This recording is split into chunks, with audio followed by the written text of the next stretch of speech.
Hello, and welcome to the first step on your journey toward financial empowerment.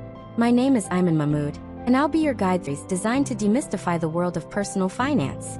Our goal over the next 15 chapters is to provide you with foundational knowledge, helping you build confidence in managing your money and making informed decisions for your future. We're going to explore key financial literacy concepts, breaking them down into simple, understandable ideas that you can connect with, regardless of where you are in your financial life right now. Before we begin, a very important note. The information provided in this entire is for educational and informational purposes only.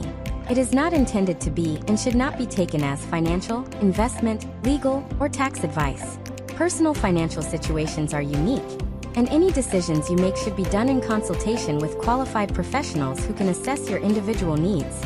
We are not financial advisors, and this series does not create any kind of client relationship. Our aim is to educate and empower you with general knowledge, not to provide specific recommendations. Please always conduct your own research and consult with a licensed professional before making any financial decisions. With that said, let's dive into Chapter 1. The Foundation of Financial Freedom. Why financial literacy matters. So, what exactly is financial literacy? You hear the term a lot, but what does it mean in a practical sense? Simply put, financial literacy is the ability to understand and effectively use various financial skills, including personal financial management, budgeting, and investing.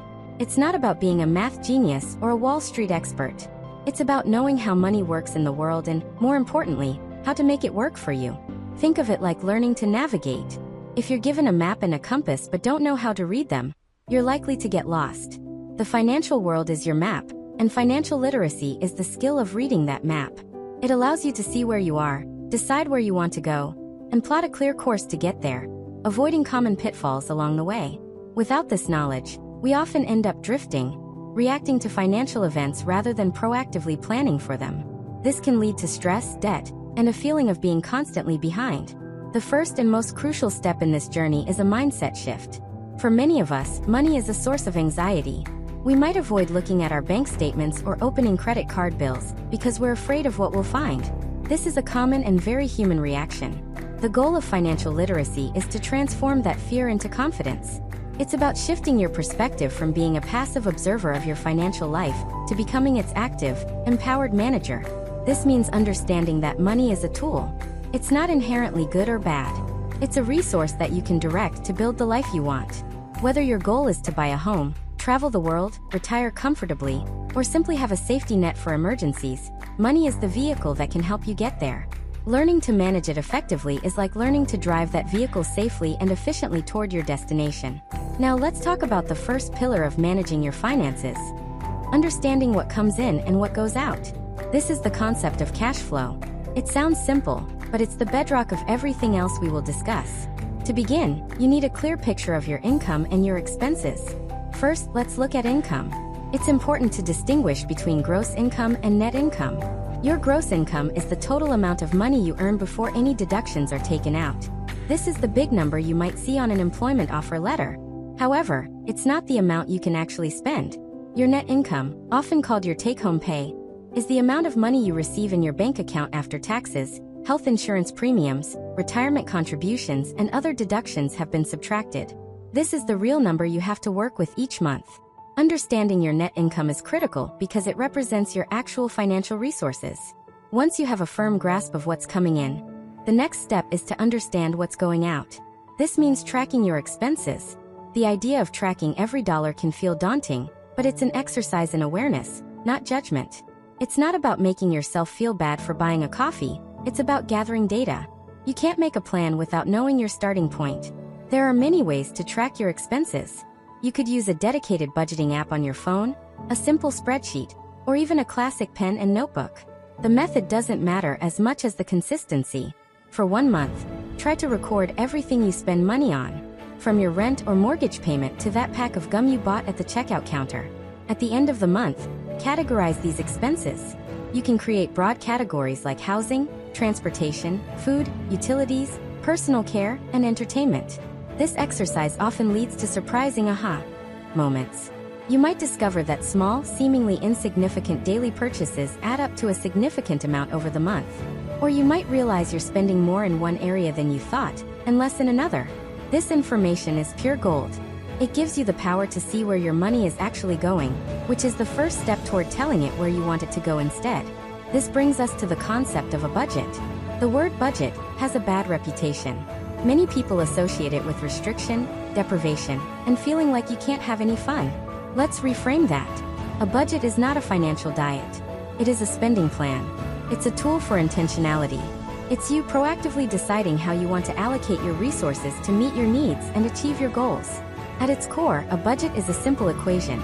Income minus expenses should equal zero, or in a more ideal scenario, a positive number that represents your savings. By creating a plan for your money, you ensure that every dollar has a job. Some dollars will be assigned to pay your rent, others to buy groceries, and others to go into a savings account for a future goal. Creating a budget doesn't mean you can never spend money on things you enjoy. In fact, a good budget specifically includes categories for entertainment, hobbies, and personal spending. By planning for these expenses, you can spend money on them guilt-free, knowing that your essential needs and future goals are also being taken care of. It replaces financial anxiety with financial control. So, to recap what we've covered in this introductory chapter, financial literacy is the foundational skill set for managing your money effectively to achieve your life goals. It begins with a mindset shift, viewing yourself as the active manager of your finances and seeing money as a tool. The practical first step is to understand your cash flow by identifying your net income and meticulously tracking your expenses. This data then empowers you to create a budget, which is not a tool for restriction, but a proactive plan for your money. This is the starting line. Building financial literacy is a journey, not a destination. It's a skill that you will develop and refine over your lifetime. By taking this first step, you are laying the groundwork for a more secure and empowered financial future. In our next chapter, we will take a much deeper dive into the practical art of budgeting. We'll explore different popular budgeting methods, help you identify which might work best for you, and discuss how to stick with it even when life gets complicated. Thank you for joining me for this first chapter. I look forward to continuing this journey with you. Once again, please remember that the content of this chapter is for educational purposes only and should not be considered financial advice. Always consult with a qualified professional for guidance tailored to your specific circumstances. Welcome back. In our first chapter, we laid the foundation, discussing why financial literacy is so crucial and establishing the first practical step: understanding your income and expenses. If you took the time to track your spending, you now have a powerful tool: data. You have a clear picture of where your money has been going. Now it's time to create a plan to tell your money where you want it to go in the future. That plan is called a budget. Today, in Chapter 2, we're exploring the art of the budget, finding a method that works for you. We'll look at several popular budgeting frameworks. The goal here is not to tell you which one to choose, but to explain how they work, so you can identify a style that resonates with your personality and lifestyle. As always, we must begin with our important reminder. The information presented here is for educational purposes only. It is not financial, investment, legal, or tax advice. The concepts discussed are general in nature and may not be suitable for your individual circumstances. We strongly encourage you to consult with qualified, licensed professionals who can provide advice tailored to your specific financial situation. This series is designed to be a source of knowledge, not a substitute for professional guidance. Now let's talk about budgets. The single most common reason people fail at budgeting is that they try to force themselves into a system that doesn't fit.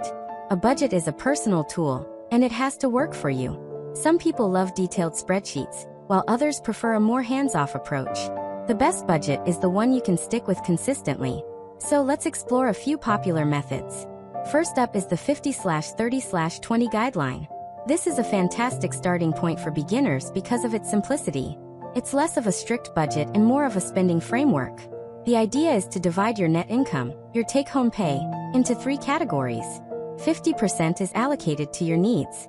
These are the absolute essentials, the expenses you must pay to live.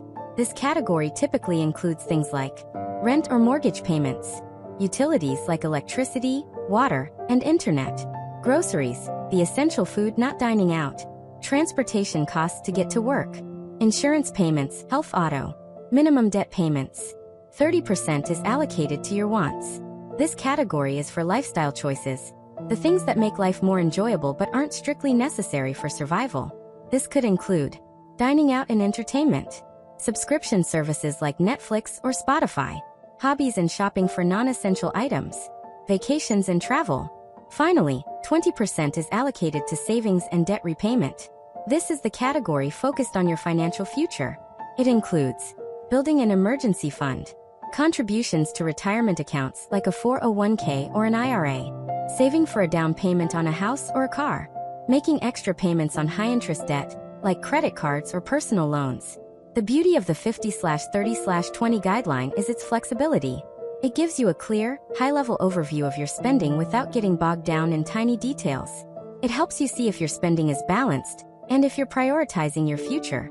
Next, let's discuss a more hands-on approach, the zero-based budget. The name sounds intense, but the concept is simple. The goal is to make your income minus your expenses equal zero. This doesn't mean you spend every penny. It means you give every single dollar a job. With a zero-based budget, you start with your net income for the month. Then, you list out every single expense you anticipate, from your mortgage to the $5 you plan to spend on coffee on Friday. You assign your income to these categories until every dollar is accounted for. Savings goals and debt payments are treated as expenses that you must pay into. For example, if your monthly take-home pay is $4,000, you will create a plan that allocates all $4,000.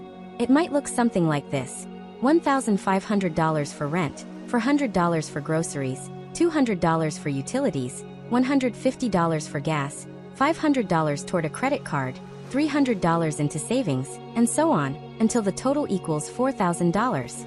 This method requires more attention to detail, but its main advantage is control. It forces you to be intentional with every dollar, which can be incredibly effective at identifying and eliminating wasteful spending. It ensures that nothing slips through the cracks. A third method, which can be used on its own or with another system, is the envelope system. This is a very tactile, psychological approach to managing spending, particularly for variable expense categories like groceries, dining out, and entertainment.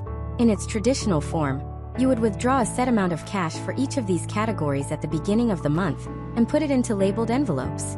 For example, your groceries envelope might get $400 for the month. When you go to the store, you pay with cash from that envelope. When the envelope is empty, your spending in that category is done for the month. This physical act of handing over cash and seeing the money disappear makes your spending feel much more real than swiping a plastic card. Of course, we live in a digital age. You can adapt this system without using physical cash. Many banking apps now allow you to create digital envelopes or buckets for different spending categories. You can then track your spending in each category and stop when you hit your predetermined limit. This method is excellent for people who struggle with overspending on credit or debit cards. Finally, let's touch on a core principle that can enhance any budgeting method. Pay yourself first. The concept is simple but profoundly effective. Before you pay any bills, buy any groceries, or spend on anything else, you take a portion of your income and move it directly into your savings or investment accounts. You treat your savings goal as the most important bill you have to pay each month. The best way to do this is to automate it. You can set up an automatic transfer from your checking account to your savings account for the day after you get paid. This way, the money is gone before you even have a chance to miss it or spend it. This simple habit ensures that you are consistently working toward your future financial goals, making your progress automatic. So how do you choose? Think about your personality. Are you someone who prefers a big picture view? The 50/30/20 guideline might be a great fit. Do you love details and want maximum control? A zero-based budget could be perfect for you.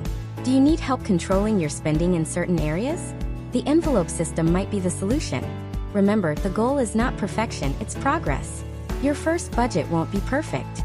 You might overspend in one category and underspend in another. That's okay. A budget is a living document.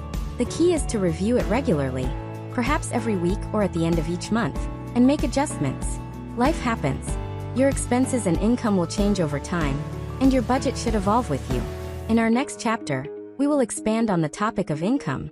We will discuss the differences between various income streams, the importance of understanding your paycheck, and explore general concepts related to increasing your earning potential.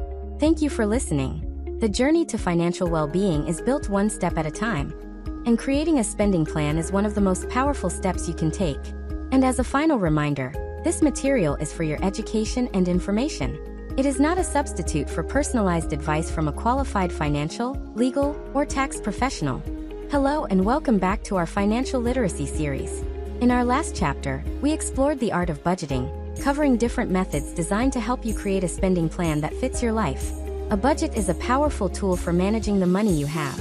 Today, in Chapter 3, we are going to focus on the other side of that equation, the money coming in. We'll be taking a deeper look at the topic of income, deconstructing the common paycheck, and exploring the different ways people can earn money. As we begin, it is essential to restate our core principle for this series. The information provided is strictly for educational and informational purposes. It does not constitute financial, investment, legal, or tax advice. The financial world is complex, and your personal situation has unique factors. Therefore, it is always recommended to consult with qualified, licensed professionals who can offer guidance based on your individual circumstances. Our mission is to empower you with knowledge, not to provide specific recommendations. So let's talk about income. For most people, the primary source of income is a paycheck from an employer. In Chapter 1, we briefly touched on the difference between gross and net pay, but let's break that down further. Understanding the deductions on your pay stub is a key piece of financial literacy. Your gross pay is the top-line number, your agreed-upon salary or wages before anything is taken out. Your net pay, or take-home pay, is the amount that actually gets deposited into your bank account after all deductions. The items in between are what we need to understand. One of the largest categories of deductions is taxes. In the United States, payroll taxes are typically automated. You'll likely see several types listed. First, there are FICA taxes. FICA stands for the Federal Insurance Contributions Act. This is not actually an income tax. It's a U.S. federal payroll tax. The money is used to fund two major social insurance programs, Social Security and Medicare. These are designed to provide retirement, disability, and medical benefits for millions of Americans. Your employer also contributes a portion on your behalf. Next, you will see deductions for federal and state income taxes. The amount withheld is based on the information you provide on your W-4 form when you start a job. This form helps your employer estimate how much tax you'll owe for the year, so they can withhold it from each paycheck. The goal is for the amount withheld to be as close as possible to what you actually owe when you file your annual tax return. Beyond taxes, you'll also see other deductions.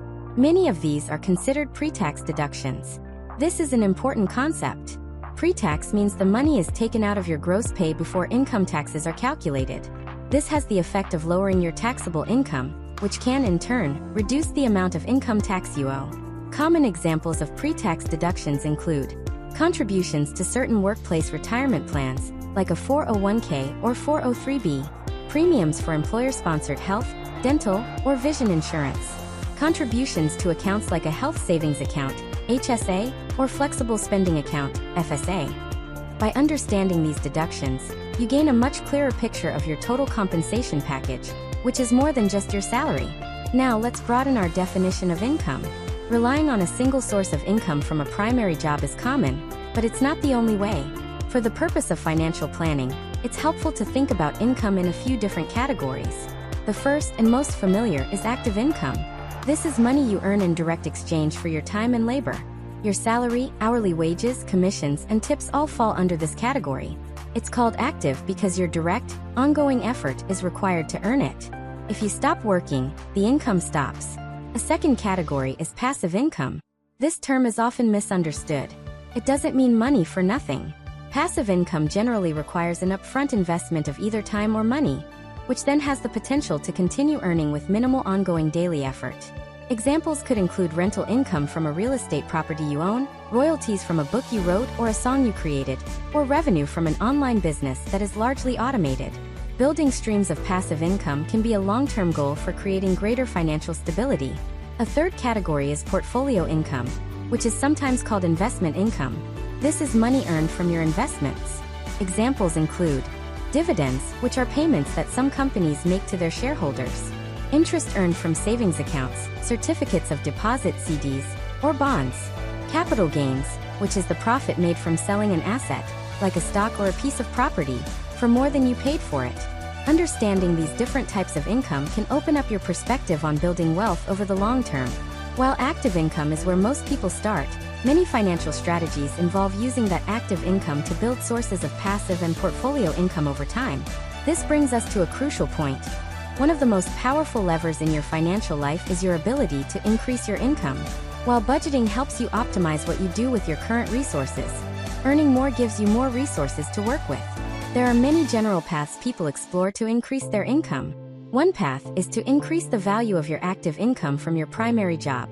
This could involve developing new skills, earning a certification, or taking on more responsibility to position yourself for a raise or promotion. Another path is to create additional streams of active income. This is often referred to as a side hustle. This could be anything from freelance writing or graphic design, to driving for a rideshare service, to turning a hobby like baking or crafting into a small business. A side hustle can provide an immediate boost to your cash flow, which can then be used to pay down debt, boost savings, or invest. Thinking about your income as a dynamic part of your financial plan, rather than a fixed number, is a powerful mindset shift. It encourages you to think like an entrepreneur, always looking for opportunities to grow and improve your financial standing. To summarize this chapter, your income is more than just one number. It's essential to understand the deductions on your paycheck to know where your money is going before it even reaches you. Broadening your view to include active, passive, and portfolio income can help you with long-term financial strategy. And finally, actively seeking ways to increase your income is just as important as managing your expenses. In our next chapter, Chapter 4, we will discuss what to do with the money you have left over after your expenses are paid. We'll cover the critical topics of building an emergency fund and developing effective saving strategies for your short-term and long-term goals. Thank you for your time and attention. I look forward to speaking with you in the next chapter. As a final reminder, this audio series is for educational purposes only and should not be used as a substitute for advice from qualified and licensed financial, legal, or tax professionals. Hello and welcome back. In our last chapter, we took a comprehensive look at income, deconstructing your paycheck, and exploring the various ways money can flow into your life. Now that we have a clearer understanding of what's coming in and a plan for managing daily expenses with a budget, we arrive at a critical question. What should you do with the money that's left over? The answer to that question is the focus of Chapter 4. Your financial safety net, building an emergency fund and savings. Before we dive in, please remember our standard but crucial disclaimer. The content in this audio series is provided for educational and informational purposes only. It is not and should not be interpreted as financial, investment, tax, or legal advice. Your financial situation is unique. We strongly recommend that you consult with qualified, licensed professionals who can analyze your individual needs and provide personalized guidance. This series is a tool for learning, not a substitute for professional advice. Let's begin by shifting our perspective on saving. For many, the idea of saving money feels like a sacrifice. It feels like depriving your present self for the benefit of your future self. I'd like to propose a different way of thinking about it. Saving is not about restriction. It's about buying your future freedom. It's about giving yourself options, security, and peace of mind. Every dollar you save is a step toward a life with less financial stress and more control. The very first savings goal for almost any financial journey is the creation of an emergency fund. Think of it as your personal financial shock absorber. Life is unpredictable. Cars break down, water heaters leak, unexpected medical bills appear, and sometimes people lose their jobs. These events are stressful enough on their own. They become catastrophic when you don't have a financial cushion to handle them. An emergency fund is a stash of money set aside for one purpose only: to cover unexpected, essential expenses. This is not a vacation fund or a new phone fund. This is your break glass in case of emergency money. Its primary job is to protect you from going into debt when a crisis occurs. Without an emergency fund, an unexpected car repair often has to be paid for with a high-interest credit card, starting a cycle of debt that can be difficult to break. With an emergency fund, that same car repair is merely an inconvenience, not a financial disaster. So the next logical question is, how much should you have in your emergency fund? This is one of the most common questions in personal finance, and the answer is it depends. However, a widely discussed general guideline that many financial experts suggest is to save between 3 to 6 months' worth of essential living expenses. Let's break down what that means. Essential living expenses are the costs you absolutely must cover to live. This includes your rent or mortgage, utilities, food, transportation, and insurance. The needs category from our 50/30/20 discussion. It does not include discretionary spending like entertainment or dining out. To calculate this, look at your budget, add up your essential monthly costs, and multiply that number by 3, and then by 6 to get your target range. For someone whose essential expenses are $2,000 a month, A target emergency fund would be between $6,000 and $12,000. Why the range? The right amount for you depends on your personal circumstances. If you have a very stable job and multiple sources of income, you might feel comfortable on the lower end of that range. If you're a freelancer with a variable income or the single provider for your family, you might aim for the higher end, or even more, for added security. The key is to choose a target that lets you sleep at night. Just as important as how much you save is where you keep it. The money in your emergency fund needs to be three things: safe, separate, and liquid. Liquid means you can access the money quickly and easily when you need it. This means it should not be invested in the stock market or tied up in assets that are hard to sell. Separate means it should be in an account that is not your everyday checking account. It's too easy to accidentally spend money that's mixed in with your daily cash flow. Keeping it in a separate account creates a psychological barrier that helps you reserve it for true emergencies. Safe means the money should be in an account where its principal value won't go down. For this reason, many people choose to keep their emergency fund in a high-yield savings account. These accounts are typically offered by online banks and provide a higher interest rate than a traditional savings account, allowing your money to grow slightly while still being readily available. In the United States, it's also wise to ensure the account is at an FDIC or NCUA-insured institution, which protects your money up to a certain limit. Now, building an emergency fund of several $1,000s can feel like a monumental task, especially if you're starting from zero. Don't be discouraged. The most important thing is to start. The habit of saving is more critical than the amount at the beginning. Here are a few common strategies people use to build their savings. First, automate it. We mentioned the pay yourself first principle before, and this is where it shines. Set up an automatic transfer from your checking account to your separate savings account for the day after every payday. Even if you can only start with $25 per paycheck, do it. This consistency is what builds momentum. Second, save your windfalls. Whenever you receive unexpected money, a work bonus, a tax refund, a cash gift, resist the urge to spend it all. Instead, consider dedicating a significant portion, or even all of it, directly to your emergency fund. Third, find extra money. Look at your budget again. Is there a subscription you can cancel? Can you reduce your dining out expenses for a few months? Redirecting that money into your savings can accelerate your progress. Once your emergency fund is fully funded, you can move on to saving for other goals. You can use the same principles to save for a down payment on a car, a vacation, or home renovations. A helpful technique is to create separate savings accounts or buckets for each goal. Naming them, like Hawaii trip or car down payment, makes your goals feel more tangible and can increase your motivation to save. To recap, saving is an act of empowerment.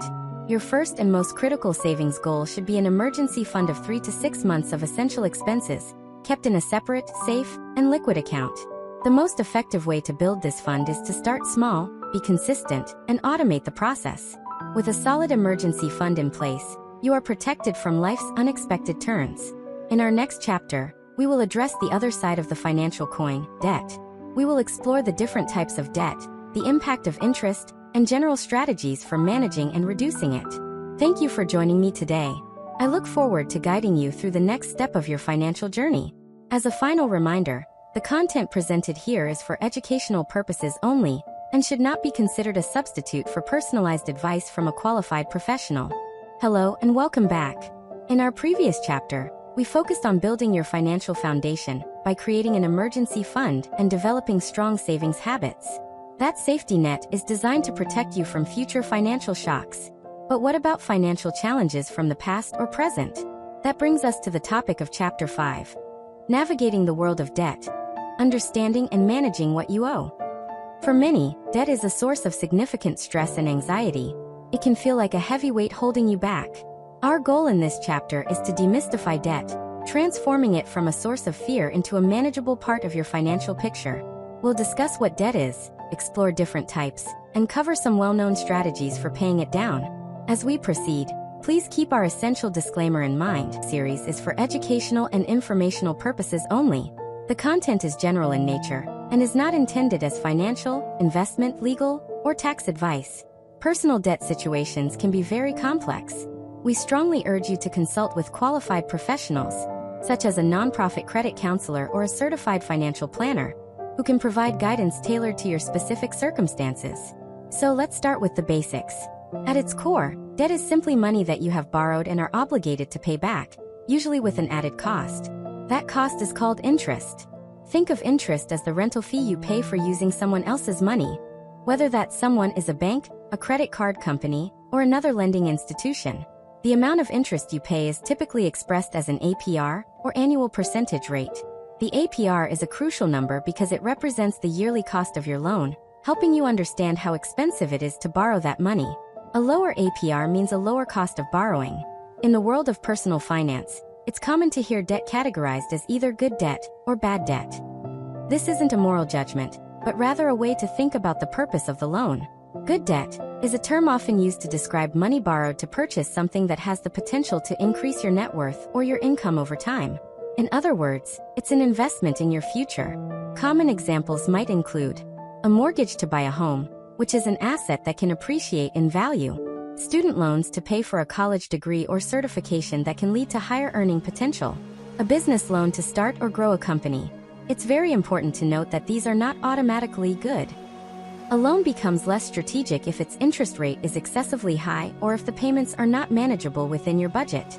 Bad debt, on the other hand, is a term for money borrowed to pay for things that lose value quickly or are consumed immediately. This type of debt doesn't contribute to your long-term wealth. The most common example is high-interest credit card debt used for discretionary spending like vacations, expensive meals, or consumer electronics. Another significant example is a payday loan, which is a very short-term loan with extremely high fees and interest rates that can trap borrowers in a dangerous cycle of debt. Understanding this distinction can help you make more intentional decisions about borrowing money in the future. Next, let's look at how debt is structured. Most personal debt falls into two main categories: installment debt and revolving debt. Installment debt is a loan for a specific amount of money that you pay back over a set period of time with a fixed number of scheduled payments. Your mortgage, an auto loan, or a personal loan are all examples of installment debt. You know exactly how many payments you have to make and when the loan will be paid off. Revolving debt, with credit cards being the primary example, works differently. You are given a credit limit, which is the maximum amount you can borrow. You can borrow and pay back money as you wish, as long as you stay under that limit. Interest is charged on any balance that you don't pay off in full by the due date. This flexibility can be useful, but it also makes it easy for balances to grow quickly if not managed carefully. Now for the most important part: strategies for paying off debt. If you have multiple debts, figuring out where to start can feel overwhelming. Financial education resources often highlight two popular, structured methods people use to tackle this: the debt snowball and the debt avalanche. The debt snowball method is a behavioral approach. Here's how it works. You list all of your debts from the smallest balance to the largest, regardless of the interest rates. You make the minimum required payment on all of your debts. You take any extra money you have in your budget and apply it aggressively to the debt with the smallest balance. Once that smallest debt is completely paid off, you roll the payment you were making on it into the payment for the next smallest debt. The power of this method is psychological. Paying off that first, small debt provides a quick win and a powerful boost of motivation, creating momentum, like a snowball rolling downhill, that encourages you to keep going. The debt avalanche method, by contrast, is a mathematical approach. Here's the process. You list all of your debts from the highest interest rate, APR, to the lowest, regardless of the balance. You make the minimum required payment on all of your debts. You take any extra money you have in your budget and apply it aggressively to the debt with the highest interest rate. Once that debt is paid off, you move on to the one with the next highest interest rate. From a purely financial standpoint, this method will save you the most money over time because you are eliminating your most expensive debt first. Which method is better? There is no single right answer. It's a choice between psychology and math. The debt snowball can be highly effective for people who need early wins to stay motivated. The debt avalanche is technically more efficient and will result in paying less interest overall. The best strategy is the one you are able to stick with consistently. To summarize today's chapter, debt is a tool that comes with a cost called interest. Understanding the difference between strategic debt and high-interest consumer debt can guide your future decisions. And when it comes to paying off existing debt, structured methods like the debt snowball or debt avalanche can provide a clear path forward. Managing debt is a critical step toward financial freedom. In our next chapter, we will explore a topic that is directly tied to debt: your credit score and credit report. We'll uncover what they are, why they are so important, and the factors that influence them. Thank you for listening. I look forward to continuing this journey with you. As a final reminder, this material is for educational purposes only. For advice on your specific debt situation, please consult a qualified and licensed professional. Hello and welcome back to our ongoing journey toward financial literacy. In our last chapter, we navigated the complex world of debt, discussing different types and common strategies for managing what you owe. That conversation leads directly into the topic for Chapter 6, which is one of the most influential aspects of modern financial life in the United States. Your financial footprint. Understanding credit reports and scores. Your credit history acts like a financial footprint, telling a story of your past interactions with borrowed money. Understanding how to read this story is essential. Today, we'll break down exactly what credit reports and credit scores are, why they matter, and the general factors that shape them. As we get started, we must reiterate our foundational principle for this series. The information provided here is for educational purposes only, and is not intended to be financial, legal, or any other form of professional advice. Your situation is unique, and for personalized guidance, we strongly recommend consulting with qualified, licensed professionals. This series is a resource for knowledge, not a replacement for expert counsel.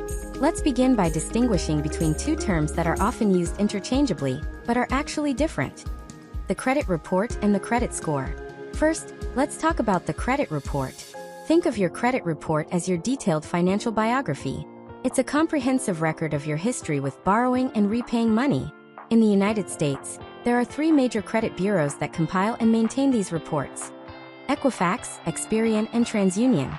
Lenders, such as banks and credit card companies, report your borrowing activities to these bureaus. Your credit report contains several categories of information. It includes your personal data, like your name and addresses. More importantly, it lists your credit accounts, both open and closed. For each account, whether it's a credit card, a student loan, an auto loan, or a mortgage, the report will show details like the date the account was opened, the credit limit or loan amount, the current balance, and a history of your payments. It will also include information from public records, such as bankruptcies, and a list of who has recently requested to see your report. It is a crucial piece of financial maintenance to check your credit report regularly. You are entitled by federal law to a free copy of your report from each of the three major credit bureaus, once every 12 months. The official, centralized website authorized by the government for this purpose is annualcreditreport.com. Reviewing your reports allows you to check for any errors or fraudulent activity, which you have the right to dispute with the credit bureau. Now let's discuss the credit score. If the credit report is the full biography, the credit score is the one-sentence summary.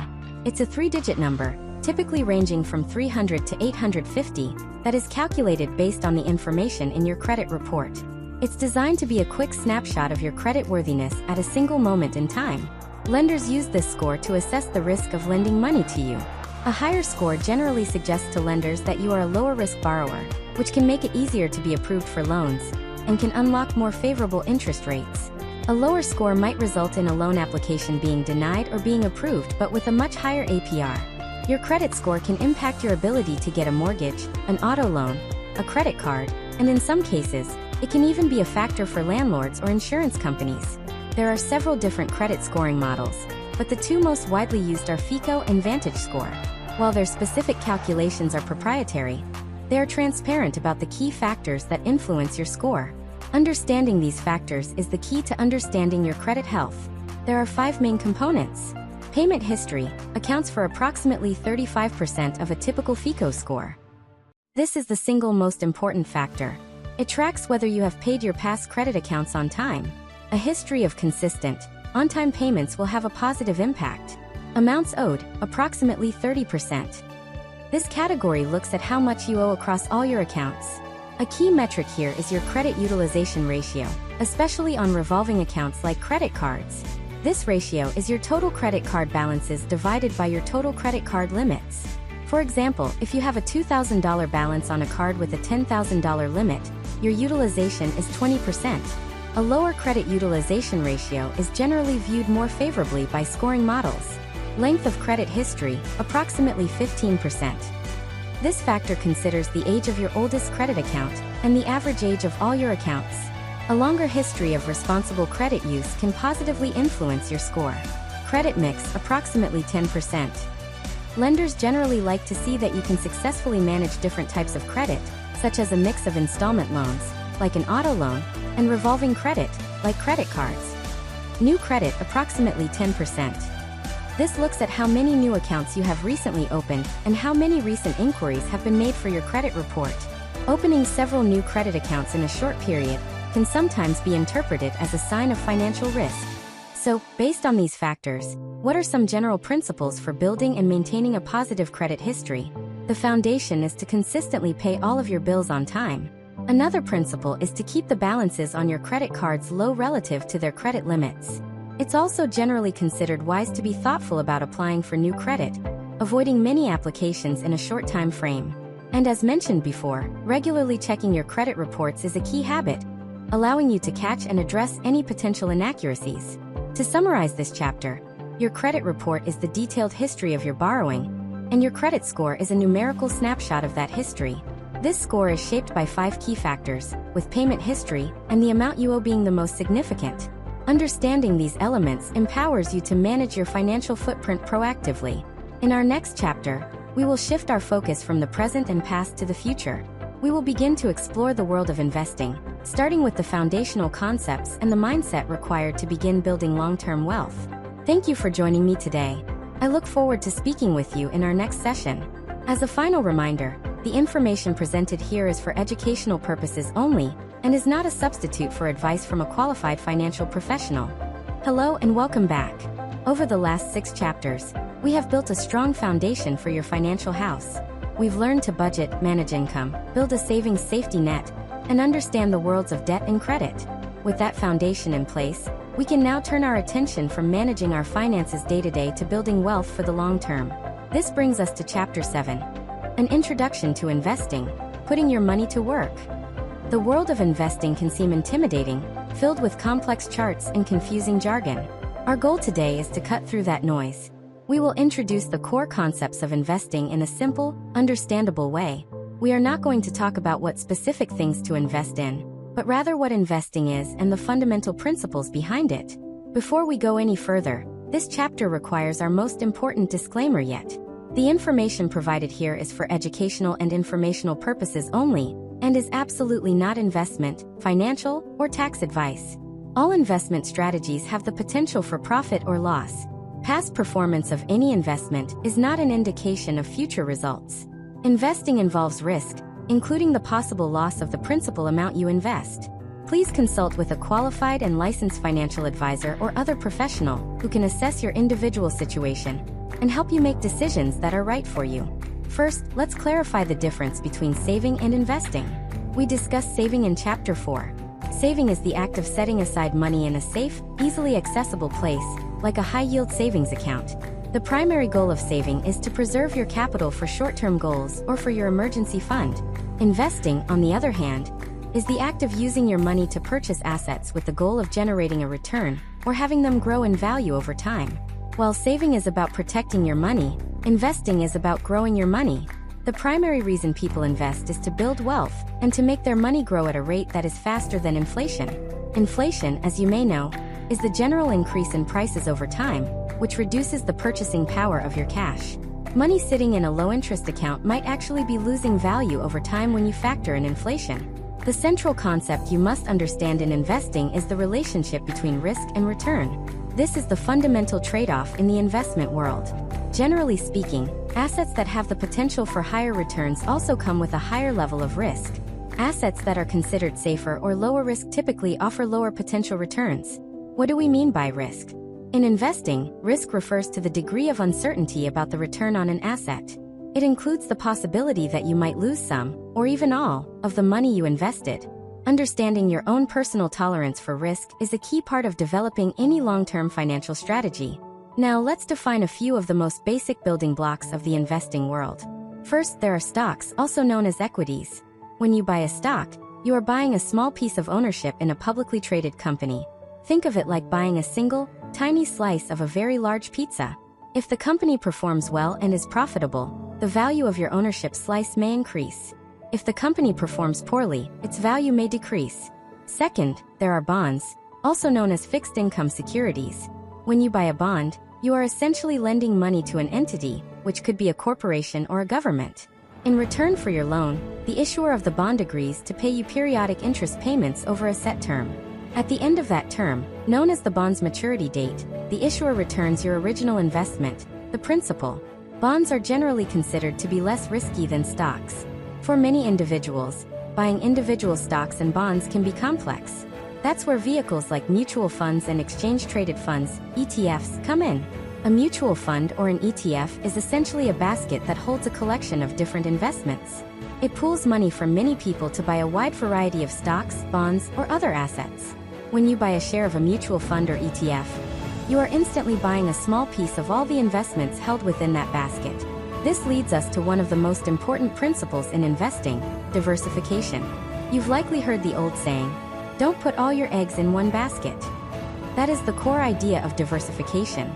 It is a strategy that involves spreading your investments across many different assets and asset classes. The goal is to reduce your risk. If one investment performs poorly, it will only be one small part of your overall portfolio, so its negative impact is lessened by the performance of your other investments. Mutual funds and ETFs are popular in part because they offer an easy way to achieve diversification. Finally, let's talk about the most powerful tool an investor has: time. Investing is generally a long-term endeavor, not a get-rich-quick scheme. The real magic of long-term investing comes from a concept called compound growth or compounding. This is the process where the returns your investment generates, in turn, start generating their own returns. It creates a snowball effect. Over many years, the effect of compounding can be responsible for the vast majority of an investment portfolio's growth. This is why financial education so often emphasizes that it's not just about how much you invest, but also about how early you start. To summarize the key ideas from this chapter, investing is different from saving and is primarily aimed at growing your wealth over the long term. The world of investing operates on a trade-off between risk and potential return.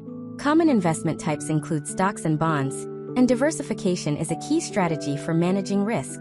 Finally, the power of compound growth over long periods of time is a fundamental driver of wealth creation. In our next chapter, we will build on these concepts by exploring the specific types of accounts that are designed to help Americans invest for one of their most important long-term goals: retirement. We'll discuss the basics of accounts like 401k, and IRAs. Thank you for joining me for this important introduction. Please remember, the concepts discussed were for educational purposes only. Investing involves inherent risk, including the loss of principal, and this information should not be taken as investment advice. Always consult a qualified and licensed financial professional. Welcome back. In our last chapter, we opened the door to the world of investing, discussing foundational principles like risk, return, and diversification. We talked about investing as a long-term strategy for building wealth. Today, in Chapter 8, we are going to explore the specific tools or accounts that are designed to help Americans pursue one of their most significant long-term financial goals: retirement. We'll be discussing planning for the future, understanding retirement accounts. These accounts are a cornerstone of personal finance in the United States because they offer special tax advantages to encourage people to save for their later years. We will focus on what these accounts are, how they generally work, and the key differences between them. Before we delve into the details, it is critical to state our disclaimer, especially for a topic like this one. The information provided here is for educational and informational purposes only and must not be taken as investment, financial, legal, or tax advice. The rules surrounding retirement accounts are complex and subject to change. Making decisions about these accounts has significant tax implications. It is essential to consult with qualified and licensed professionals, such as a financial advisor and a tax professional, who can provide guidance based on your personal situation. So, what exactly is a retirement account? It's not an investment itself, but rather a special type of account that holds your investments. Its special quality comes from the government, which grants it tax-advantaged status. This simply means the money in the account is treated differently for tax purposes than money in a standard brokerage or savings account. These tax benefits generally come in one of two forms: a tax break today or a tax break in the future when you retire.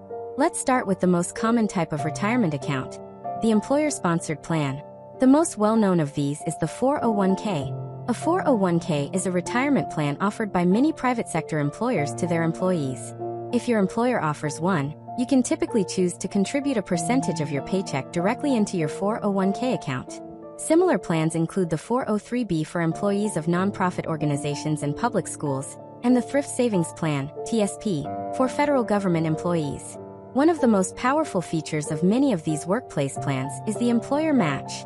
This is where your employer contributes money to your account on your behalf. A common matching formula might be that the employer matches 100% of your contributions up to the first 3% of your salary, and 50% of the next 2%. The specifics vary by company, but this is a significant benefit. Many financial educators refer to the employer match as one of the closest things to free money in personal finance, as it provides an immediate return on the money you contribute, up to the matching limit. What if you don't have access to a retirement plan at work, or you're self-employed? That's where the Individual Retirement Account, or IRA, comes in. An IRA is a retirement account that you, as an individual, can open and fund on your own, completely separate from any employer. Whether you're using a 401k or an IRA, you'll generally encounter two main types: traditional and Roth. Understanding the difference between these two is one of the most important concepts in retirement planning. The key difference lies in when you get your tax break. Let's look at the traditional option first. When you contribute to a traditional 401k or a traditional IRA, you often do so with pre-tax dollars. This means the money is taken from your paycheck before income taxes are calculated. As a result, this can lower your total taxable income for the year, potentially reducing the amount of tax you owe in the present. Inside the account, your investments grow tax-deferred.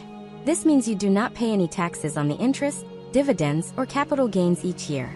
Taxes are only paid in the future, when you begin to withdraw the money in retirement. At that point, your withdrawals are typically taxed as ordinary income. Now let's look at the Roth option. When you contribute to a Roth 401k or a Roth IRA, you do so with post-tax dollars. This means you've already paid income taxes on the money you contribute, so you don't get an immediate tax deduction in the present. However, the major benefit comes later. Inside the account, your investments grow completely tax-free. Then, when you take qualified withdrawals in retirement, you pay no federal income taxes on that money. The contributions and all the growth are yours, tax-free. So, to summarize the difference: traditional, tax break now, pre-tax contributions. Taxable withdrawals later. Roth, no tax break now, post-tax contributions. Tax-free qualified withdrawals later. The choice between traditional and Roth is a personal one, and often depends on an individual's current financial situation and their best guess as to whether their income tax rate will be higher or lower in the future compared to today. This is a classic topic to discuss in depth with a financial or tax professional. Two other quick terms to know are vesting and rollover. Vesting refers to your ownership of the money your employer contributes to your 401k. You always own 100% of your own contributions, but employer matching funds may be subject to a vesting schedule, meaning you have to work for a certain number of years before they are fully yours. A rollover is the process of moving your retirement funds from one account to another. For example, when you leave a job and want to move your old 401k into an IRA or your new employer's plan. In conclusion, retirement accounts like 401k, and IRAs are powerful tools for long-term saving because of their tax advantages. The fundamental choice between traditional and Roth determines whether you receive your tax benefit now or in retirement. In our next chapter, we will build on this discussion by taking a broader look at the U.S. tax system to help you understand the basics of how income taxes work. Thank you for joining me for this important chapter. As a final reminder, this has been an educational overview and not financial or tax advice. The rules for retirement accounts are complex, and you should always consult with qualified professionals. Hello, and welcome back to our financial literacy series. In our last chapter, we explored the various types of tax-advantaged retirement accounts, like 401k, and IRAs. That discussion highlighted just how intertwined taxes are with our personal finances. So for Chapter 9, we are going to tackle that subject head-on with demystifying the tax system, a foundational overview. Taxes can be one of the most confusing and intimidating aspects of financial life. Our objective today is not to teach you how to prepare your own taxes. Instead, our goal is to provide you with a basic understanding of the vocabulary and the core concepts of the U.S. income tax system. This knowledge can empower you to better understand your paycheck, make more informed financial decisions, and have more productive conversations with a tax professional. Before we proceed, we must present our most critical disclaimer of the series. The following is a simplified, high-level overview for educational purposes only. It is not tax or legal advice. Tax laws in the United States are incredibly complex, they change frequently, and their application depends on numerous individual factors. For any advice regarding your personal tax situation, you must consult with a qualified tax professional, such as a certified public accountant, CPA, or an enrolled agent. First, let's start with the why. At the most basic level, taxes are how we pay for the public services that we all use. Federal taxes fund things like national defense, Social Security, and Medicare. State and local taxes typically fund schools, police and fire departments, and local infrastructure like roads. When we talk about taxes, we use a lot of specific terms. Let's define some of the most important ones. Your filing status is one of the first things determined when calculating taxes. It's based on your marital and family situation. The common statuses are single, married filing jointly, married filing separately, and head of household. Your filing status is important because it determines your standard deduction amount and the tax brackets you will use. Next, we have different measures of income. We've discussed gross income before, which is all the money you receive during the year. From there, we calculate your adjusted gross income, or AGI. Your AGI is your gross income minus certain specific, above-the-line deductions. Examples of these can include contributions to a traditional IRA or student loan interest. AGI is a key figure on your tax return. After calculating your AGI, you then subtract deductions to arrive at your taxable income. A deduction lowers the amount of your income that is subject to tax. Most taxpayers have a choice between taking the standard deduction or itemizing deductions. The standard deduction is a fixed dollar amount, determined by your filing status, that you can subtract from your AGI. It's the simpler option. Itemizing is when you list out all of your individual, allowable deductible expenses. If the total of your itemized deductions is greater than the standard deduction, you might choose to itemize. Common itemized deductions can include things like mortgage interest, state and local taxes up to a limit, and charitable contributions. Once you subtract your chosen deduction from your AGI, you are left with your taxable income. This is the final number that your income tax is actually calculated on. Finally, we have tax credits. A tax credit is different from a deduction and is generally more powerful. While a deduction reduces your taxable income, a tax credit provides a dollar-for-dollar reduction of your actual tax bill. For example, a $1,000 tax credit reduces your tax bill by $1,000. Now let's tackle one of the most misunderstood concepts: progressive tax brackets.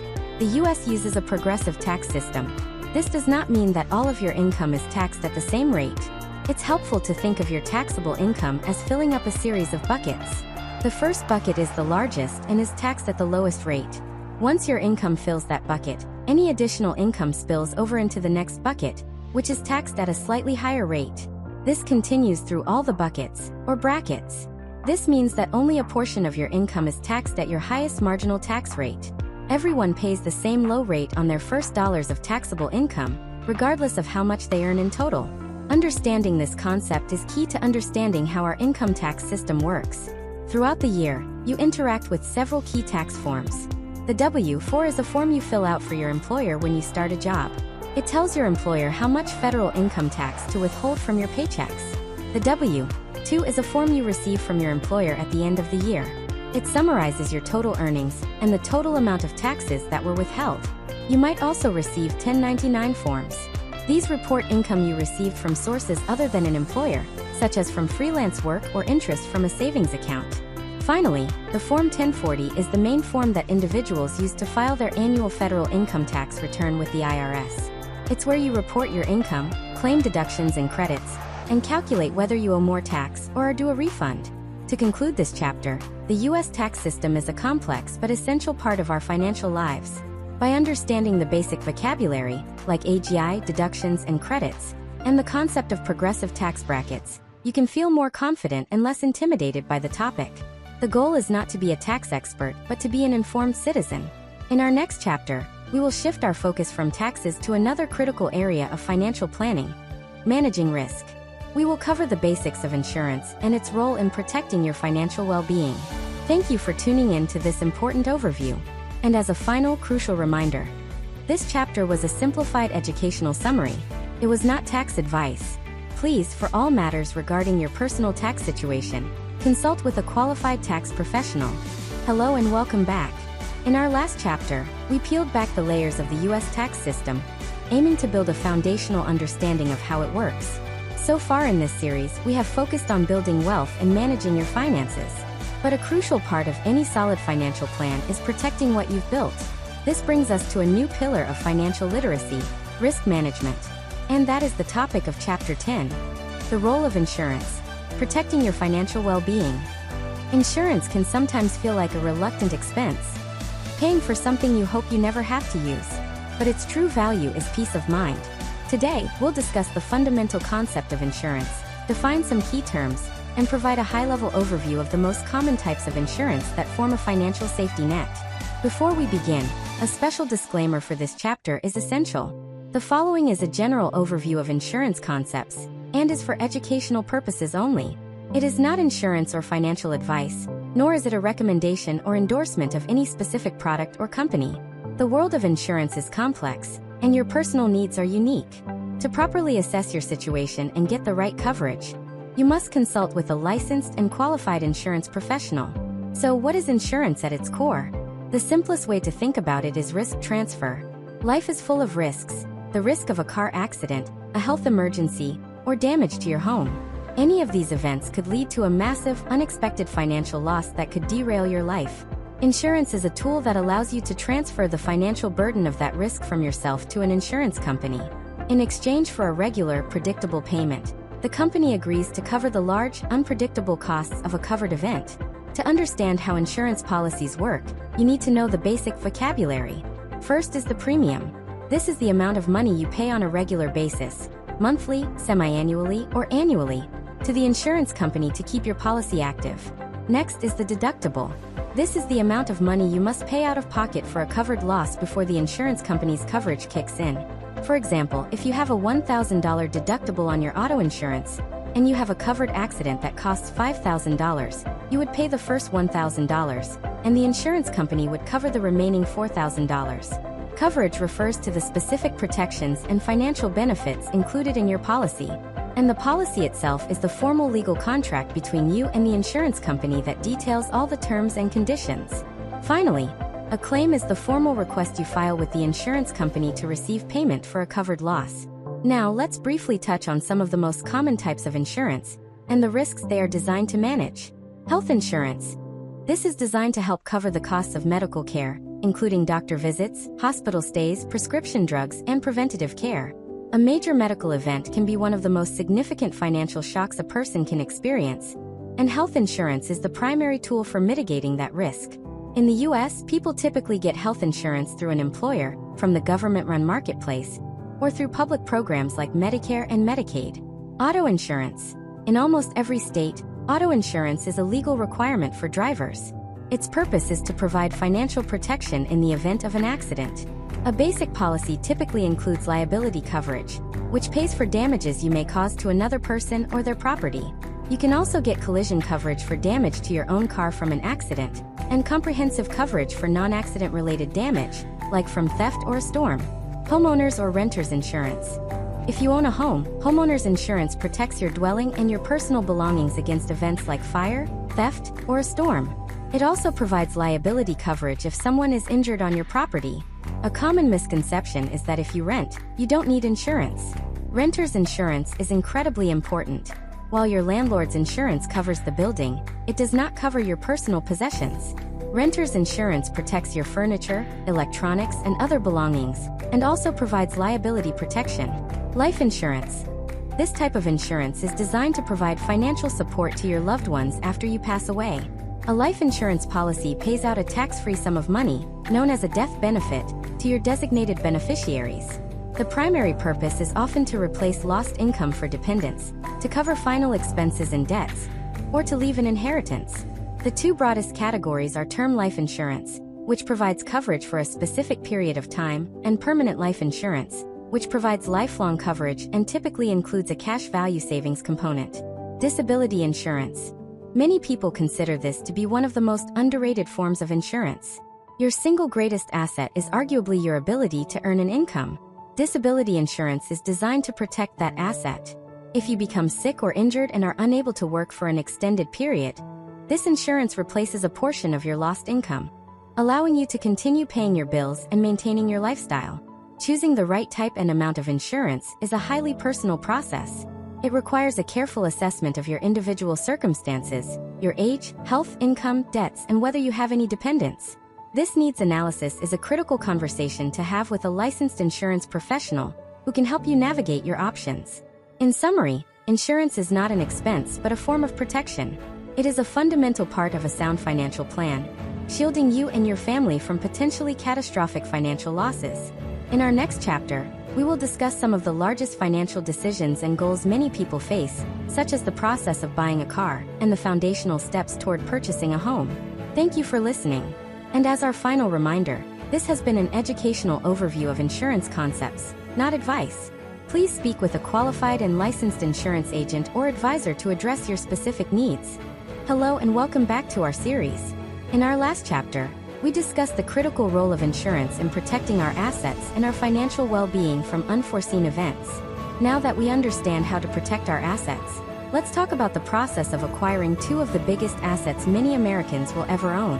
In Chapter 11, we will explore major life purchases, navigating car and home buying. These are exciting milestones, but they are also complex financial transactions that require careful planning and research. Today, we'll walk through the general steps and key considerations for each, applying many of the concepts we've already learned, from budgeting and credit to debt and savings. As we begin, please take note of our very important disclaimer for this chapter. The information presented here is a high-level overview for educational purposes only, and is not financial, legal, real estate, or any other form of professional advice. Buying a car or a home involves significant financial commitments and legally binding contracts. It is essential that you consult with a team of qualified professionals, including financial advisors, certified auto mechanics, licensed real estate agents, home inspectors, and real estate attorneys, to guide you through your specific situation. Let's start with a purchase most of us will make several times in our lives: buying a car. The first step is to look beyond the monthly payment. It's crucial to consider the total cost of ownership. The sticker price is just the beginning. The total cost includes the car payment, but also auto insurance, which can vary significantly depending on the car model, fuel costs, regular maintenance like oil changes, and the potential for future repairs. Factoring all of these into your budget gives you a much more realistic picture of what you can truly afford. Next is the financing process. While you can get a loan at a car dealership, a widely suggested practice is to get pre-approved for a loan from your own bank, a credit union, or an online lender before you start shopping. Getting pre-approved means a lender has reviewed your financial situation and has conditionally committed to lending you a specific amount of money at a certain interest rate. This does two things. It tells you exactly how much you can afford to spend, and it turns you into a cash buyer at the dealership, which can give you more leverage in negotiations. When considering an auto loan, pay close attention to the APR and the loan term. The term is the length of the loan, for example, 48, 60, or 72 months. A longer term will result in a lower monthly payment, but you will pay significantly more in total interest over the life of the loan. You will also face the decision of buying a new car versus a used one. There's no single right answer, as each has its pros and cons. A new car offers the latest technology and a full warranty, but it also depreciates or loses value much faster. A used car has a lower purchase price and slower depreciation, but it may require more maintenance and could come with unknown history. If you are considering a used car, it is vital to do your due diligence. This includes reviewing a vehicle history report, and most importantly, having the car thoroughly inspected by a trusted, independent mechanic before you buy. Now let's shift to what is often the largest purchase of a person's life: buying a home. The journey to homeownership is a marathon, not a sprint, and it begins long before you start looking at houses. The first step is financial preparation. This means having your financial house in order by having a stable income, a well-funded emergency fund, manageable levels of other debts, and a solid credit score, which we discussed in Chapter 6. The loan you get to buy a house is called a mortgage. To get a mortgage, you will almost always need a down payment, which is a percentage of the home's purchase price that you pay upfront in cash. The size of your down payment affects your loan amount and monthly payment. A common benchmark often discussed is a 20% down payment. The reason this number is significant is that if you put down less than 20%, lenders typically require you to pay private mortgage insurance, or PMI, which is an extra fee added to your monthly payment. Similar to buying a car, getting pre-approved for a mortgage is a critical early step. It shows sellers that you are a serious, qualified buyer, and it defines your budget, so you only look at homes you can realistically afford. Your monthly mortgage payment is typically made up of 4 parts, often abbreviated as PITI. Principal, the portion that pays down the actual loan balance. Interest, the cost of borrowing the money. Taxes, property taxes which are paid to the local government. Insurance, your homeowner's insurance premium. Unlike buying a car, you can't and shouldn't buy a home alone. It's essential to assemble a team of professionals. This includes a licensed real estate agent to help you find homes and negotiate, a mortgage lender or broker to handle the financing, a home inspector to conduct a thorough inspection of the property to uncover any potential issues, and a real estate attorney or title company to handle the legal aspects of the closing. To summarize, major purchases like a car or a home require a thoughtful and organized approach. It's about looking at the total cost of ownership, securing your financing early, and doing thorough research. For homeownership, in particular, relying on the expertise of a professional team is paramount to navigating the process successfully. In our next chapter, we will take a broader view and discuss how to put all of these pieces together by setting clear and achievable financial goals. Thank you for listening. And as a final reminder, this chapter provided a general educational overview. For specific advice on these major purchases, please consult with qualified financial, legal, and real estate professionals. Hello and welcome back. In our last chapter, we navigated the complex processes of buying a car and a home, 2 of the biggest financial milestones in many people's lives. These purchases are not just transactions. They are the results of long-term planning and saving. They are, in essence, major financial goals. This brings us to the focus of Chapter 12, Charting Your Course, the Power of Financial Goal Setting. So far, we've assembled all the tools: budgeting, saving, debt management, and investing. Now it's time to draw the blueprint. Financial goal setting is the process of giving your money a purpose. It transforms the daily tasks of managing money from chores into intentional steps toward the future you want to create. As we explore this topic, please remember our standard disclaimer. This chapter provides a framework for thinking about and planning for your financial future. It is for educational purposes only, and is not a guarantee of specific outcomes or a substitute for personalized financial advice. Your goals are deeply personal, and the best way to achieve them should be discussed with a qualified financial professional. Let's start with the why. Why is setting goals so important? Without clear goals, a budget is just a list of restrictions, and saving is just an act of deprivation. But when you have a destination in mind, a target you're aiming for, your financial decisions gain meaning and direction. Having a goal to save for a down payment on a house gives you a powerful reason to skip an expensive dinner out. Knowing you're working toward a debt-free life provides the motivation to stick to your repayment plan. Goals turn abstract financial concepts into a tangible, personal mission. A helpful way to organize your financial goals is to categorize them by their time horizon. This helps you choose the right strategies and tools for each one. First, we have short-term goals. These are typically goals you want to achieve within the next 1 to 3 years. They often focus on building stability and enjoyment in the near future. Examples of short-term goals could be building a fully funded emergency fund of 3 to 6 months of living expenses, paying off a high-interest credit card, saving up for a major vacation, saving for a new computer or appliance.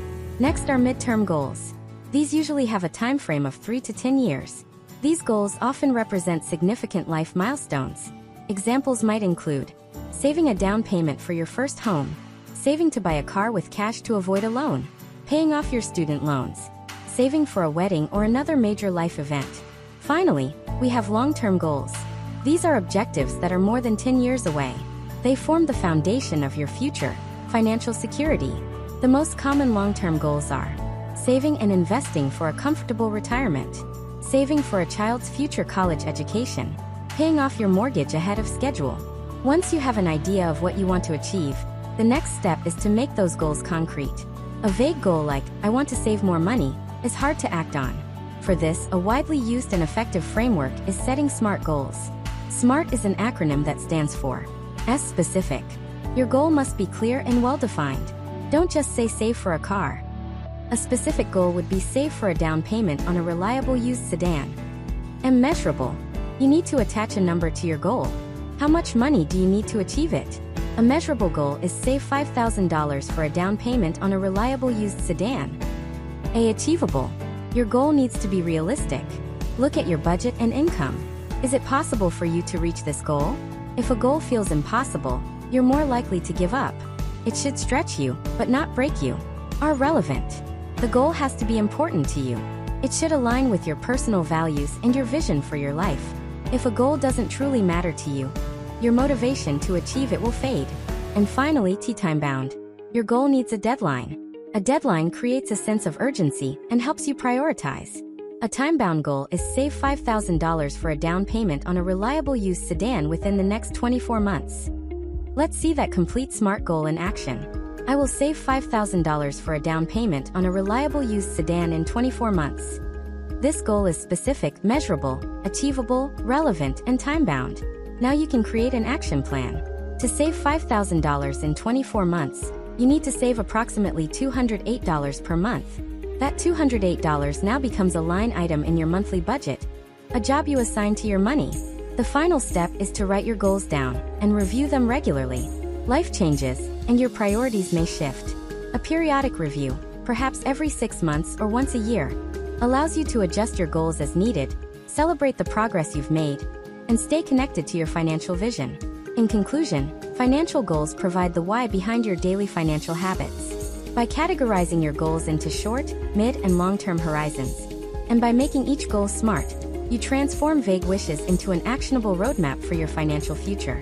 In our next chapter, we'll explore a fascinating topic that has a huge impact on our ability to stick to these goals: behavioral finance, or the psychology of money. We'll look at the common mental biases that can either help or hinder our financial success. Thank you for listening. Please remember that this information is for educational purposes. For advice on setting and achieving your unique financial goals, it is always best to consult with a qualified financial professional. Hello and welcome back. In our last chapter, we laid out a clear and logical process for setting financial goals using the SMART framework. It seems straightforward. If you have a goal and a plan, you should be able to execute it. But if it were that easy, everyone would be a financial master. The truth is, we often get in our own way.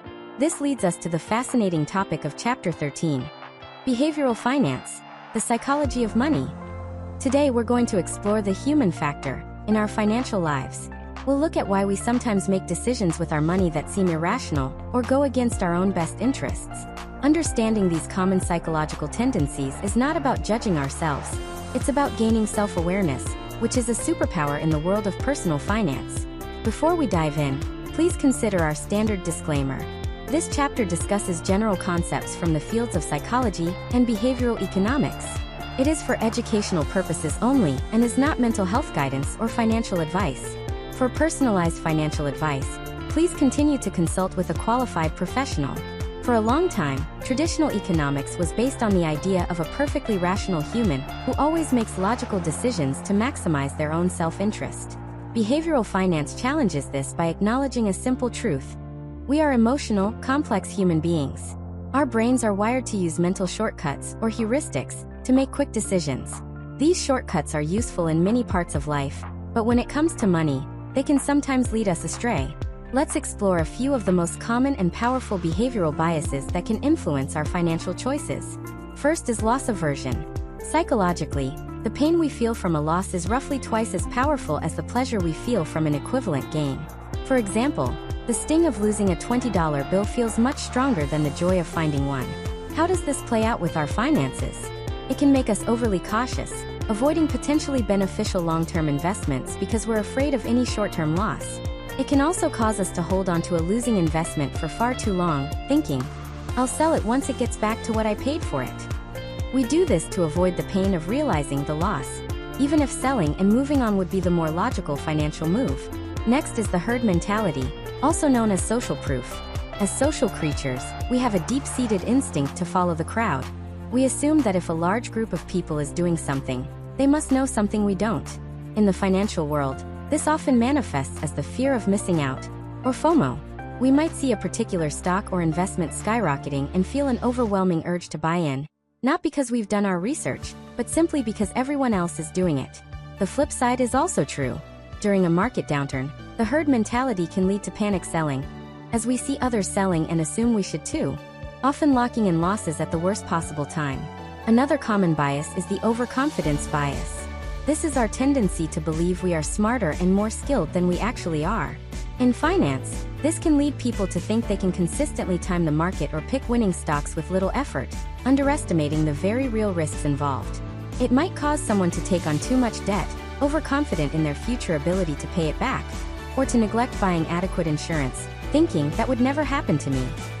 Finally, let's talk about present bias, which is the engine of instant gratification. Our brains are wired to prefer a smaller, immediate reward over a larger reward in the distant future. The immediate pleasure of a fancy dinner or a new gadget feels very real and tangible. The reward of a secure retirement in 30 years feels abstract and far away.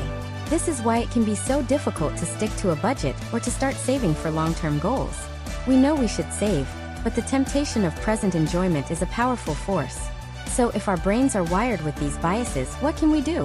The goal isn't to become a robot, but to create systems that help us make better decisions. Here are a few general principles. First, automate your good decisions. This is perhaps the most effective way to counteract present bias. By setting up automatic transfers to your savings and retirement accounts every payday. As we've discussed before, you remove the decision from your hands. The money is saved before you even have a chance to spend it. You are putting your long-term goals on autopilot. Second, create a cooling-off period. To fight impulsive decisions driven by emotion, make a rule for yourself. For any non-essential purchase over a certain amount, say $100, you have to wait 24 or 48 hours before buying. This pause gives your rational brain a chance to catch up with your emotional brain and ask, does this purchase align with my long-term goals? Third, have a written plan. This goes back to our last chapter on goal setting. A clear, written financial plan acts as your anchor in a storm. When the market is volatile and the herd is panicking, you can look at your plan and be reminded of your long-term strategy. It helps you act based on your plan, not your fear. In conclusion, our relationship with money is as much about psychology as it is about math. By being aware of common biases like loss aversion and herd mentality, we can begin to recognize them in our own thinking. This awareness is the first and most important step toward making more conscious, intentional financial choices that align with our true goals. In our next chapter, we will shift from looking at these internal, psychological risks to examining external risks. We'll discuss how to protect yourself from scams and identity theft in our increasingly digital world. Thank you for joining me on this exploration of the mind and money. As always, this information was for educational purposes. For personalized financial advice, please consult a qualified professional. Hello and welcome back. In our last chapter, we explored the fascinating world of behavioral finance and the internal, psychological risks that can affect our financial decisions. Today, in Chapter 14, we shift our focus from internal risks to external threats. We live in a world where our financial lives are increasingly online. While this brings incredible convenience, it also exposes us to new dangers. Our topic is protecting yourself in the digital age, scams and identity theft. Building wealth is only half the battle. You also have to protect it. Our goal today is to arm you with knowledge, to help you recognize the warning signs of common scams, and to understand the steps you can take to safeguard your personal information. As we begin, please remember our standard disclaimer. This chapter provides general information on consumer protection and cybersecurity best practices. It is for educational purposes only, and is not a complete guide to security, nor is it legal advice. If you believe you are the victim of a crime, you should contact law enforcement and consult with appropriate professionals. The nature of theft has changed. While we still lock our doors at night, the greatest threat to our finances is often not a physical robber, but an anonymous scammer on the other side of the world. These individuals are experts in manipulation. They often use the very same psychological triggers we discussed in our last chapter: urgency, fear, and excitement, to get us to bypass our rational judgment. Let's break down some of the most common types of scams. One of the most prevalent is phishing. This is when a scammer sends an email, a text message, or a direct message that appears to be from a legitimate, trusted source, like your bank, a delivery service, or a popular online store. The message will often look official and will try to get you to click on a link or open an attachment. The link might lead to a fake website that looks just like the real one, designed to steal your username and password when you try to log in.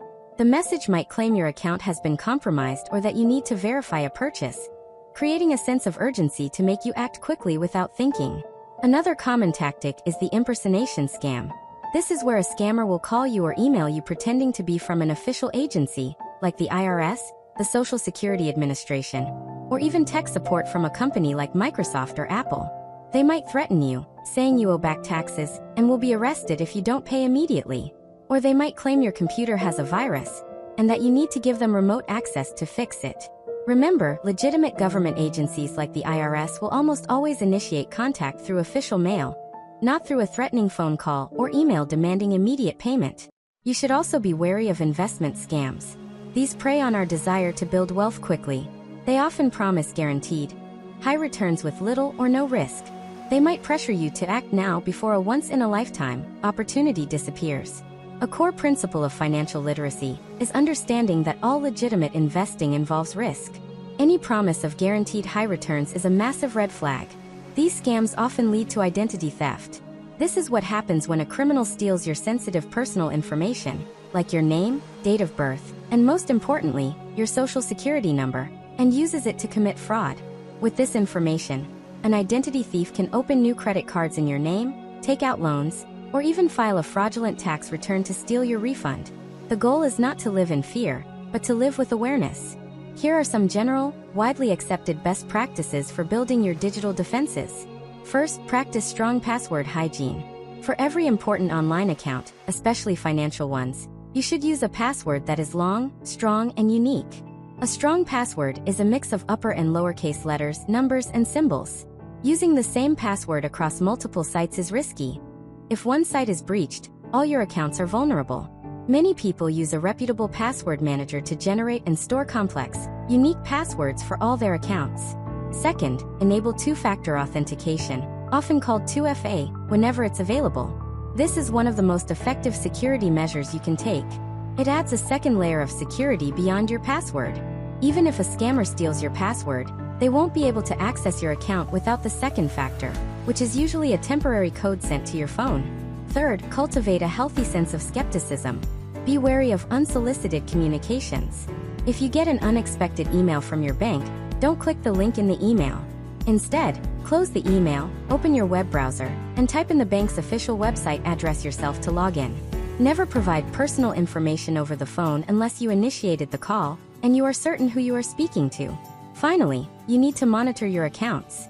Regularly review your bank and credit card statements for any transactions you don't recognize. And as we mentioned in Chapter 6, it is critical to check your credit reports from all three bureaus for free at the official site, annualcreditreport.com. Look for any accounts or loans that you did not open. If you suspect you have become a victim of identity theft, the U.S. government provides a central resource to help you. The Federal Trade Commission's website, identitytheft.gov, offers a free, personalized recovery plan that walks you through the exact steps to take. In conclusion, protecting your financial information is a vital and ongoing part of financial literacy. By understanding common scam tactics and practicing good digital hygiene, you can build a strong defense against these external threats. In our final chapter of the series, we will discuss the importance of lifelong learning and how to build a team of trusted professionals to help you navigate your financial journey. Thank you for joining me. Please remember that this information was for educational purposes to promote awareness. For specific issues, please consult with cybersecurity experts or legal professionals. Hello, and welcome back for the 15th and final chapter of our financial literacy series. In our last session, we discussed the critical importance of protecting yourself from the external threats of scams and identity theft. Over the course of this series, we have journeyed from the very basics of budgeting all the way to the complexities of investing, taxes, and insurance. You have built a tremendous foundation of knowledge. In this concluding chapter, lifelong learning and building your team, we will discuss what comes next. How do you continue to build upon this foundation? And how do you know when it's time to call in a professional to help guide you? Before we wrap up, we have one final, important disclaimer. This chapter will describe the roles of various financial professionals for informational purposes only. It is not an endorsement or recommendation of any specific service, company, or individual. The process of choosing a professional to work with is a significant personal decision that requires your own thorough research and due diligence. This series is an educational tool, not a substitute for personalized professional advice. The first and most important takeaway from this entire series should be this. Financial literacy is a journey, not a destination. The financial world is dynamic. Tax laws change, new investment products are created, and your own life circumstances will certainly evolve. The commitment to being a lifelong learner is the single greatest asset you can have. Continue to be curious. Read books on personal finance. Listen to reputable educational podcasts. Visit informational websites from established nonprofit organizations or government entities. The goal isn't to become an expert overnight, but to remain engaged and informed. You are the chief executive officer of your own financial life, and ongoing education is part of the job. As you continue on this journey, you will find that while you can handle many things yourself, there will be times when it makes sense to seek professional guidance. Just as you would consult a doctor for a complex medical issue, it can be wise to consult a financial professional during complex financial situations. These might include major life events like getting married, having a child, receiving an inheritance, starting a business, or planning for retirement. When you reach that point, it's helpful to understand the roles of the different professionals who can make up your financial team. A financial planner or advisor is a professional who can help you look at your entire financial picture, your budget, savings, debts, insurance, and investments, and create a comprehensive, long-term plan to help you reach your goals. When searching for an advisor, you will likely encounter the term fiduciary. A fiduciary has an ethical and legal obligation to act in their client's best interest at all times. Many people consider this a crucial standard to look for. A common credential in this field is the CFP, which stands for Certified Financial Planner. A tax professional specializes in the complex world of taxes. They can provide advice on tax planning strategies throughout the year and can prepare your annual tax returns. Common designations for these professionals include CPA, or Certified Public Accountant, and EA, or Enrolled Agent. An insurance agent or broker is a licensed professional who can help you perform a needs analysis to determine the right type and amount of insurance coverage for you and your family. And an estate planning attorney is a lawyer who specializes in helping you create legal documents, such as a will and trusts, to ensure that your assets are managed and distributed according to your wishes after you pass away. So, how do you find these professionals? You can start by asking for referrals from friends, family, or colleagues whom you trust. Professional organizations also provide resources. For example, the website for the CFP board allows you to search for certified financial planners in your area. Once you have a few names, it is essential to interview them. This is a business relationship, and you need to find someone you are comfortable with. Here are a few general questions you might ask. What are your qualifications, credentials, and experience? How are you compensated? It's important to understand if they are fee-only, meaning you pay them directly, fee-based, a mix of fees and commissions, or commission-based, where they are paid by the products they sell.